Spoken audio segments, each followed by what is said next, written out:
अवकाळी गारपीट आणि दुष्काळानं नुकसान झालेल्यांना 1757 कोटींचा निधी तर अतिरिक्त 2500 कोटींच्या निधीसाठी केंद्राला प्रस्ताव।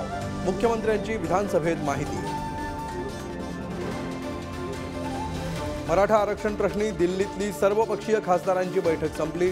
भाजप शिंदेंच्या शिवसेनेच्या खासदारांसह ठाकरेंच्या सेनेचे ओमराजे निंबाळकरही उपस्थित। तर बैठकीकडे राष्ट्रवादीच्या खासदारांनी पाठ फिरवल्याची चर्चा। गिरीश महाजनांनी दाऊदच्या नातेवाईकांच्या लग्नात उपस्थिती लावल्याचा मवियाचा आरोप, राजीनाम्याची मागणी। तर आरोप करणाऱ्यांनी माफी मागावी। महाजनांना आधार देण्यासाठी फडणवीस धावले। सलीम कुत्तासोबतच्या कथित डान्सवरून चर्चेत आलेल्या बडगुजरांविरोधात भ्रष्टाचार प्रकरणी गुन्हा, आरोप सिद्ध झाल्यास फाशी घेईन बडगुजरांचं प्रतिआव्हान। सेटलमेंटसाठी मोर्चा काढला का? ठाकरेंच्या धारावी बचाव मोर्चावरून राज ठाकरेंचा सवाल। तर भाजप मोर्चात नव्हती, सेटलमेंट कशी होईल? उद्धव ठाकरेंचा पलटवार।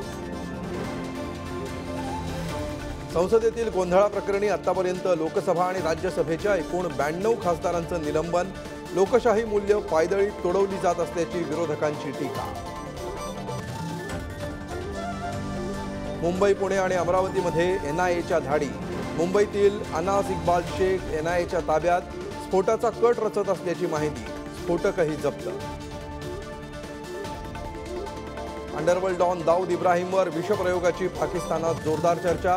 पाकिस्तानी पत्रकार आरजू काझमी यांचा व्हिडिओतून दावा। दाऊदची प्रकृती बिघडल्याची मुंबई पोलिसांची माहिती।